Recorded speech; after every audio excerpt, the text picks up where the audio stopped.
नमस्कार दोस्तों, स्वागत है आप सभी का हमारे चैनल एवरीथिंग विद अर्चना में। तो आज का ये वीडियो बहुत ज़्यादा ही इम्पोर्टेंट होने वाला है। जैसा कि आप जानते हैं कि फ़र्स्ट ईयर के एग्ज़ामिनेशन जो हैं वो हो चुके हैं। 9-10 को जो एग्ज़ाम थे फर्स्ट ईयर के फाइनल एग्ज़ाम्स वो हो चुके हैं। तो अब हम लोग आ गए हैं सेकेंड ईयर में। अब रिज़ल्ट्स वगैरह अभी आ ही जाएंगे दिसंबर तक।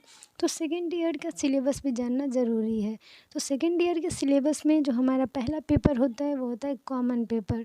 तो हमने जिस टॉपिक्स के बारे में फ़र्स्ट ईयर में पढ़ा था, तो बस ऐसे ही सिस्टम बहुत सारे पढ़े थे हम लोगों ने, और बहुत सारी डिजीज़ के नाम सुने थे, और हमारे बॉडी से रिलेटेड बहुत सारे वर्ड बस ऐसे ही सुन लिया था हमने।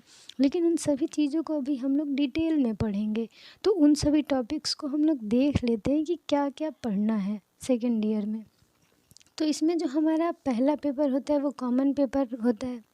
तो सबसे पहले हमें जानना होगा हिस्ट्री टेकिंग, यानी पहला जो टॉपिक है हमारा हिस्ट्री टेकिंग, यानी कि general examination of the patient, filling case sheet, common clinical words, यानी कुछ ऐसे वर्ड्स होते हैं क्लिनिकल जो कि समझना बहुत ज़रूरी होता है। यानी टर्मिनोलॉजी हम लोगों को समझना होगा, और फिर कैसे केस सीट भरना है और कैसे एग्जामिनेशन करना है पेशेंट का, कौन कौन से नॉर्मल टेस्ट होते हैं, उन सब के बारे में हमें अच्छे से पढ़ना है।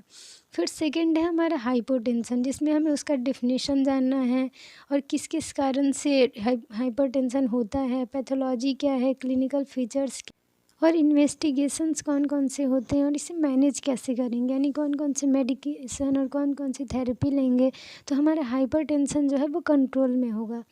तो अब हमारा थर्ड जो टॉपिक है वो हाइपरटेंशन। तो सेम हाइपरटेंशन का जैसे हम लोग डेफिनेशन जानेंगे, कारण जानेंगे, पैथोलॉजी जानेंगे, क्लिनिकल फीचर जानेंगे, इन्वेस्टिगेशन यानी कौन कौन सी जांचें करवाएंगे, हाइपरटेंशन है किसी को तो कौन कौन सी जांचें करेंगे तो वो सब जानेंगे, मैनेजमेंट कैसे करना है। फिर फोर्थ हमारा टॉपिक है डायबिटीज़ मेलिटस। तो डायबिटीज़ मेलिटस में हमें सेम उसी की तरह सबसे पहले डेफिनेशन जानना होता है, डायबिटीज़ है क्या, किस किस कारण से हुआ है, कॉजेज़ क्या हैं, इटियोलॉजी जिसे कह सकते हैं, पैथोलॉजी क्या है, क्लिनिकल फीचर्स क्या हैं, इन्वेस्टिगेशंस क्या हैं, उसे मैनेज कैसे करेंगे, क्योंकि कोई भी बीमारी हो रही है तो उसे तो मैनेज करना होगा, मेडिकेशन से करें या फिर फिजिकल ट्रीटमेंट से करें। फिर हमारा जो फिफ्थ पॉइंट है वो है डिजीजेज ऑफ ब्लड, यानी ब्लड से जुड़ी बीमारियों के बारे में स्टडी करना होगा, जिसमें एनीमिया हो गया, basics of coagulation, bleeding disorders and haemophilia. तो ऐसे कुछ कुछ वर्ड्स हैं जिन्हें हमें बहुत ही डिटेल में पढ़ना है सेकेंड ईयर में, इन सभी बीमारियों को। फिर हमारा सिक्स्थ टॉपिक है रेस्पिरेटरी ट्रैक, यानी हमारी सांस से जुड़ी यानी रेस्पिरेशन से जुड़ी जो भी हमारे ऑर्गन्स हैं तो उनसे जुड़ी जो बीमारियां हैं उनके बारे में हम लोग पढ़ेंगे। तो उनमें न्यूमोनिया आप लोगों ने सुना होगा, टीबी यानी ट्यूबरकुलोसिस के बारे में सुना होगा, फिर अस्थमा है, COPD, bronchiectasis, collapse of lung, pneumonitis, pleural effusion, pneumothorax, empyema thoracis, cancer. तो बहुत सारी बीमारियां हैं रेस्पिरेटरी ट्रैक से जुड़ी हुई जिन्हें हमें सेकेंड ईयर में पढ़ना होगा। हमारा सेवेंथ जो है वो जीआईटी और लीवर और हमारे गॉल ब्लैडर से जुड़ी बीमारियों के बारे में हमें स्टडी करना है, जिसमें हमारे रिफ्लक्स ईसोफेजाइटिस है, पेप्टिक अल्सर्स है, गैस्ट्रिटाइटिस है, इंटेस्टाइनल ऑब्स्ट्रक्शन है, हेपेटाइटिस हैं, सिरोसिस ऑफ लीवर हैं, कोलसिस्टाइटिस है, अपेंडिसाइटिस है, hernia, piles, fissure, fistula, pancreatitis, pancreatic cancer. तो ये सभी हमारे गैस्ट्रोइंटेस्टाइनल ट्रैक और लीवर और गॉल ब्लैडर से जुड़ी बीमारियां हैं जिनके बारे में हमें एकदम डिटेल में स्टडी करना है, उसका कारण, पैथोलॉजी, फीचर्स, क्लिनिकल फीचर्स जो हैं, इन्वेस्टिगेशन, मैनेजमेंट, सब कुछ। फिर हमें नर्वस सिस्टम से जुड़ी डिजीज़ के बारे में पढ़ना है, यानी डिजीज़ ऑफ नर्वस सिस्टम, जिसमें स्ट्रोक, मेनिंजोइंसेफेलाइटिस, फिर Glasgow coma scale, epilepsy, head injury, ये सब के बारे में हमें डिटेल में पढ़ना होगा। फिर हमारा जो नाइन्थ पॉइंट है वो है डिजीज़ ऑफ यूरिनरी ट्रैक, यानी यूरिनरी सिस्टम से जुड़ी जो भी बीमारियां हैं वो हमें पढ़ना है, जिसमें यूरोलिथियासिस होगा, बिनाइन प्रोस्टेटिक हाइपरप्लेसिया होगा, हाइड्रोसील, फिर कैंसर प्रोस्टेट और यूरेथ्रल स्ट्रिक्चर, हाइपो एंड एपिस्पेडियास। तो बहुत सारी बीमारियां हैं यूरिनरी ट्रैक से जुड़ी हुई जो हमें पढ़ना है।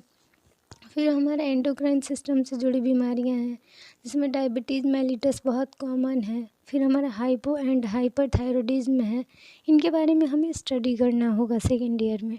फिर 11th जो हमारा टॉपिक है वो मिसलेनियस यानी सबसे मिला जुला। इसमें हमारा हाइपो एंड हाइपर नेट्रीमिया है, हाइपो एंड हाइपर कैलीमिया है, फिर हमारा हाइपो एंड हाइपर कैल्सीमिया है। यानी कि जब हमारे बॉडी में प्लाज्मा प्रोटीन है, सोडियम वगैरह है और कैल्शियम है, पोटेशियम है, ये सब जब बढ़ जाएंगे तभी बीमारियां करेंगे, घट जाएंगे तभी भी बीमारियां करेंगे। तो उन सभी कंडीशंस को हमें पढ़ना होगा डिटेल में।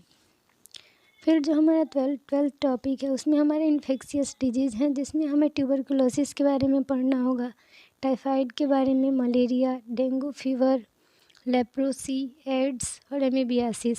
तो इन सभी बीमारियों को बहुत ही डिटेल में स्टडी करनी होगी। फिर इसका क्या डायग्नोसिस है, क्या क्या इटियोलॉजी हैं, क्या क्या क्लिनिकल फीचर्स हैं, इन्वेस्टिगेशंस कौन कौन से कराएंगे तो ये सारी डिजीज़ कंफर्म होंगी। फिर कैसे मैनेज करना है इन सभी डिजीज़ को, तो वो सारी स्टडी जो पढ़ाई है हमें करनी होगी सेकेंड ईयर में। तो हमारा जो नेक्स्ट पॉइंट है वो head injury and intracranial bleed. ठीक है, यानी कि हमें हेड इंजरी यानी कभी कभी ट्रॉमा के केसेस में होती हैं, हेड इंजरी हो जाती है, एक्सीडेंट हुआ, हेड इंजरी बहुत ही सीरियस होता है वो तो हो जाता है, इंट्राक्रैनियल ब्लीडिंग होगा। तो इन सभी कंडीशन को पढ़ना है, इसे कैसे मैनेज करना है वो सब पढ़ना है। फिर है कि डिजीजेज ऑफ G&O यानी कि गायनिकोलॉजिकल और ऑब्स्टेट्रिक से जुड़ी जो बीमारियां हैं उसके बारे में भी हमें स्टडी करनी है। ठीक है, तो इसमें हमारा caesarean section, fibroid uterus, cancer uterus, prolapse uterus और फिर PID यानी पेल्विक इन्फ्लेमेटरी डिजीज़, इन सभी टॉपिक्स को भी हमें सेकेंड ईयर में पढ़ना है।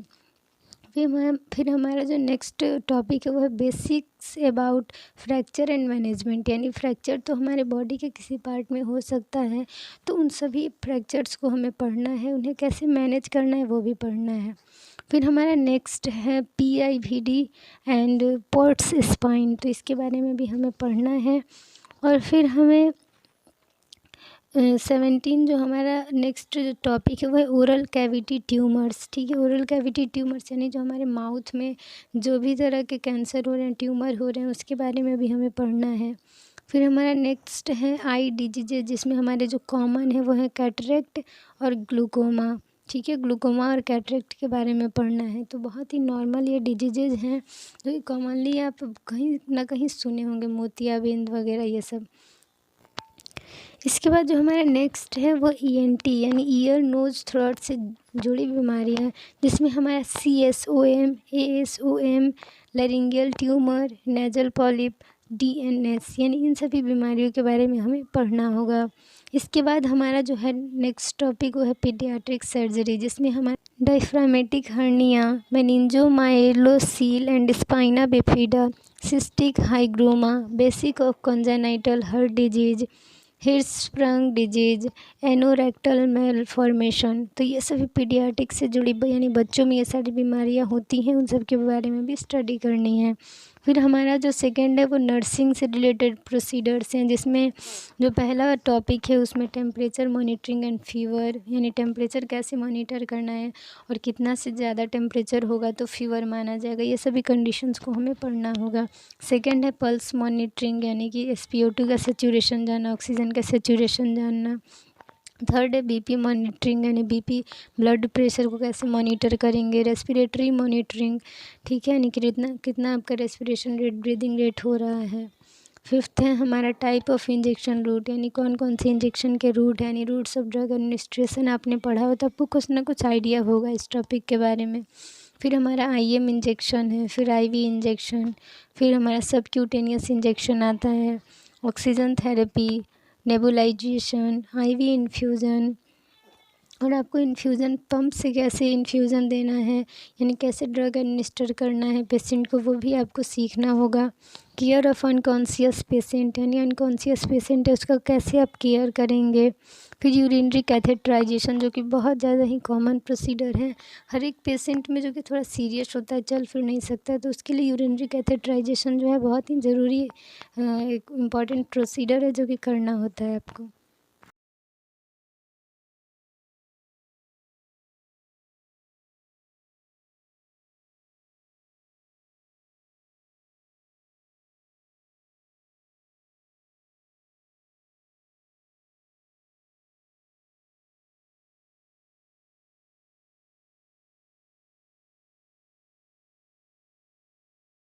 तो ये जो सारे टॉपिक्स थे ये हमारे कॉमन के टॉपिक्स हैं और इन्हें आप बहुत ही ध्यान से पढ़िएगा और बहुत ही ध्यान से पढ़ना भी होगा, क्योंकि इतनी सारी बीमारियां हैं हर एक सिस्टम से जुड़ी हुई, बहुत सारी बीमारियां, और उसे कैसे ट्रीट करेंगे, क्या क्या कारण होते हैं, क्या क्या फीचर्स हैं उसके, क्लिनिकल फीचर्स कैसे डायग्नोस करेंगे, और ये सभी जो नर्सिंग रिलेटेड हैं प्रोसीडर्स, ये सभी आपको ध्यान से पढ़ना होगा।